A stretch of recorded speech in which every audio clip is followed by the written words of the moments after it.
Hello friends, welcome back to my channel study time. Friends, आज हम पढ़ेंगे unit 2 diffraction. इसमें हमने पढ़ लिया था डिफ्रैक्शन क्या होता है। आज हम पढ़ेंगे फ्रेस्नेल हाफ पीरियड जोन। अगर आपने हमारी लास्ट वीडियो नहीं देखी है तो लास्ट वीडियो को देखिए, नहीं अगर आपको यूनिट 1 देखनी है तो आप प्लेलिस्ट जाके देख सकते हैं। हम पढ़ रहे हैं बीएससी पार्ट सेकंड के लिए फिजिकल ऑप्टिक्स एंड लेजर। तो फ्रेंड्स, हम पढ़ेंगे फ्रेस्नेल हाफ पीरियड जोन क्या होता है। इसमें देखिए आप, हाइजेन के सिद्धांत के अनुसार वेव फ्रंट पर स्थित प्रत्येक पॉइंट से सेकेंडरी वेवलेट उत्सर्जित या प्रोड्यूस होती है। हाइजेन के सिद्धांत के अनुसार, जो हाइजेन ने सिद्धांत दिया था अपना, उसके अकॉर्डिंग वेव फ्रंट पर स्थित प्रत्येक पॉइंट, वेव फ्रंट जो होगा उस पर जितने पॉइंट स्थित होंगे उससे सेकेंडरी वेवलेट्स भी प्रोड्यूस होगी, ये माना था हाइजेन ने। एंड फ्रेस्नेल ने यह माना था कि यह फ्रिंजेस इंटरफेरेंस करके किसी पॉइंट पर रिजल्टेंट इंटेंसिटी उत्पन्न करेंगी। और फ्रेस्नेल ने क्या माना था कि यह फ्रिंजेस इंटरफेरेंस करके जो फ्रिंजेस मिलेंगी वो इंटरफेरेंस करेंगी और किसी पॉइंट पर रिजल्टेंट इंटेंसिटी उत्पन्न करती हैं। एक वेव फ्रंट के किसी पॉइंट पर रिजल्टेंट इंटेंसिटी को कैलकुलेट करने के लिए फ्रेस्नेल ने वेव फ्रंट को कई जोन में डिवाइड किया। फ्रेस्नेल ने किसको डिवाइड किया? वेव फ्रंट को बहुत से जोन्स में डिवाइड किया। किसके लिए? रिजल्टेंट इंटेंसिटी को कैलकुलेट करने के लिए। किसी पॉइंट पर रिजल्टेंट इंटेंसिटी को कैलकुलेट करने के लिए फ्रेस्नेल ने वेव फ्रंट को कई जोन में डिवाइड किया, जिन्हें फ्रेस्नेल हाफ पीरियड जोन कहते हैं। तो आपको समझ आ गया होगा कि फ्रेस्नेल हाफ पीरियड जोन्स क्या होता है। हाइजेन के सिद्धांत के अनुसार हाइजेन ने क्या माना था कि जो वेव फ्रंट पर स्थित पॉइंट होते हैं वो सेकेंडरी वेव उत्सर्जित करते हैं, और फ्रेस्नेल ने यह माना कि ये फ्रिंजेस इंटरफेरेंस करके किसी पॉइंट पर रिजल्टेंट इंटेंसिटी उत्पन्न करती है। तो फ्रेस्नेल ने इस रिजल्टेंट इंटेंसिटी को कैलकुलेट करने के लिए जो वेव फ्रंट है उसको कई जोन्स में डिवाइड किया, जिसे फ्रेस्नेल हाफ पीरियड जोन कहते हैं। चूंकि ये फ्रेस्नेल का ने मतलब डिवाइड किया, तो इसलिए इसे फ्रेस्नेल हाफ पीरियड जोन कहते हैं।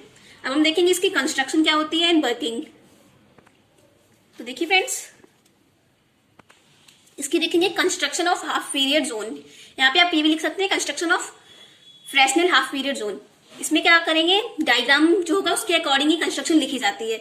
माना एबीसीडी कॉमा लैम्डा वेवलेंथ के मोनोक्रोमेटिक लाइट का एक वेव फ्रंट है। यहाँ पे एबीसीडी और उसकी वेवलेंथ कितनी है? लैम्डा का एक मोनोक्रोमेटिक लाइट का एक प्लेन वेव फ्रंट है जो लेफ्ट टू राइट मूव कर रहा है। जो किस डायरेक्शन में मूव कर रहा है? लेफ्ट से राइट। पी एक एक्सटर्नल पॉइंट है। एक्सटर्नल क्या होता है? बाहरी। पी एक एक्सटर्नल पॉइंट है जिस पर वेव फ्रंट का रिजल्टेंट इफेक्ट ज्ञात करना है। जो पी पॉइंट है उसी पर हमें क्या रिजल्टेंट इफेक्ट ज्ञात करना है कि क्या रिजल्टेंट इफेक्ट आता है वेव फ्रंट का। पी से वेव फ्रंट पर डाला गया normal PO is equal P माना है। जो पी से वेव फ्रंट पर जो नॉर्मल डाला गया अविलंब पीओ, उसको हमने क्या मान लिया है? पी मान लिया है। पॉइंट ओ को वेव फ्रंट का पोल कहते हैं। जो ओ पॉइंट है उसको क्या कहते हैं? वेव फ्रंट का पोल कहते हैं। पी को केंद्र मानकर p plus lambda by 2, p plus 2 lambda by 2, p plus 3 lambda by 2 dot dot dot p plus n lambda by 2 त्रिज्याओं के स्पेयर्स खींचे जाते हैं। यहाँ पे जो p को हम सेंटर मानकर इतनी रेडियस के स्पेयर खींचते हैं। तो ये तो हो गई इसकी कंस्ट्रक्शन। इसमें थोड़ी कंस्ट्रक्शन और है।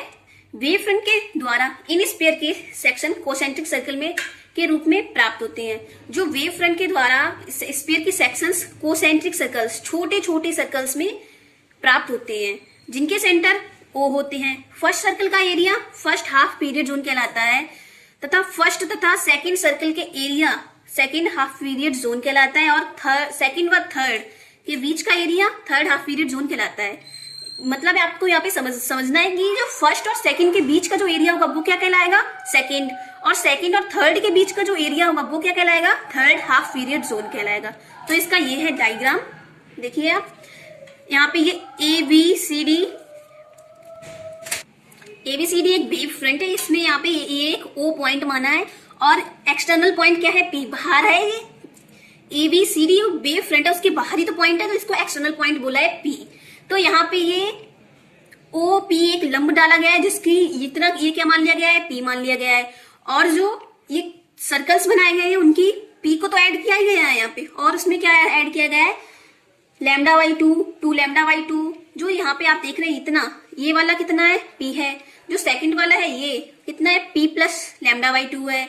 यही यहाँ से एम एन का कितना होगा? P plus n lambda by 2। तो ये इसका इतना होगा। एन को नेम क्या दिया गया है? M1 M2, M3, M4 dot dot dot Mn, और जो Mn से पहले होगा वो क्या होगा, Mn-1, तो उसकी रेडियस क्या होगी, P plus n-1 lambda by 2। तो ये इसका हो गया ये डायग्राम। अब हम पढ़ेंगे एरिया ऑफ जोन। तो एरिया ऑफ जोन क्या होता है, फ्रॉम पॉइंट P, जो पॉइंट P है यहाँ पे आपको इससे देखना है पॉइंट P, यहाँ से आपको एरिया ऑफ जोन कैसे निकालना है, Mn की जो रेडियस है उसको, और M से एक कम, तो M से एक कम क्या होगा, Mn की एक कम से क्या होगा, Mn-1 होगा, तो उसकी रेडियस को हम ऐड करेंगे और 2 से डिवाइड करेंगे तो हमें एरिया ऑफ जोन प्राप्त हो जाएगा। एरिया ऑफ ए जोन, एक जोन का वो एरिया प्राप्त हो जाएगा। तो क्या होगा यहाँ पे, from point P plus n lambda by 2 जो रेडियस है Mn की, और P प्लस n-1 का लैम्डा बाई 2, इनको जब हम ब्रैकेट खोलेंगे इसका, तो यहाँ पे कितना आएगा, आपको इसको सॉल्व कर लेना है, और यहाँ पे कितना बचेगा आपका 2P plus 2n-1 lambda by 2 upon 2। जब इसमें से हम 2 को डिवाइड करेंगे तो ये इतना आ जाएगा, P plus 2n-1 bracket close lambda by 2। तो ये एरिया ऑफ जोन इतना आ जाएगा आपका। नेक्स्ट हम पढ़ेंगे amplitude due to zone. Zone की वजह से इसका एम्पलीट्यूड हम निकालेंगे। किसी जोन के कारण पॉइंट P पर एम्पलीट्यूड जोन के एरिया के डायरेक्टली प्रोपोर्शनल होता है। इसमें क्या बोला, किसी जोन के कारण पॉइंट P पर, जो ये है किसी जोन के कारण पॉइंट P पर एम्पलीट्यूड जो एरिया है उसके डायरेक्टली क्या होता है, प्रोपोर्शनल होता है। एंड दूसरा पॉइंट इसमें क्या है,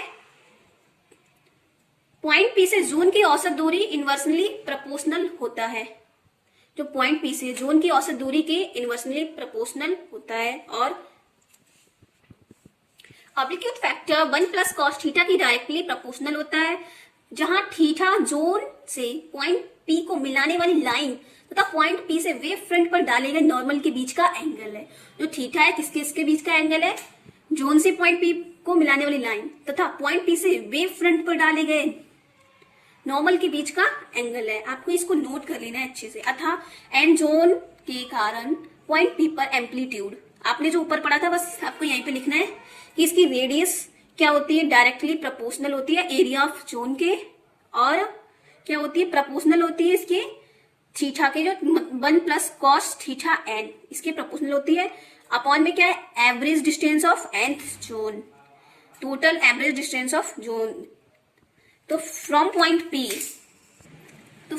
P से Rn square is equal area of nth zone का आपने कहा निकला था P lambda plus 2n-1 lambda square by 4 and 1 plus, इसको आपको मल्टीप्लाई कराना है तो इसको बाहर लिख लेना है। And average distance of nth zone कितनी आई थी आपकी, P plus 2n-1 lambda by 4। इसमें आप यहाँ पे सोच रहे हो कि ये पाई और लैम्डा कहाँ से आया, इसमें पाई लैम्डा की मल्टीप्लाई कराई गई है, तो पाई बाहर रखा है, लैम्डा को अंदर कर दिया गया है। तो इसको जब आप सॉल्व करेंगे, यहाँ से लैम्डा भी बाहर ले लिया गया है, तो यहाँ पे जब आप लैम्डा बाहर ले लेंगे तो क्या होगा कि ये P plus 2n-1 lambda by 4 रहेगा, जिससे ये अपॉन में कट जाएगा, और क्या आएगा, Rn is equal Rn proportional to pi lambda bracket 1 plus cos theta n।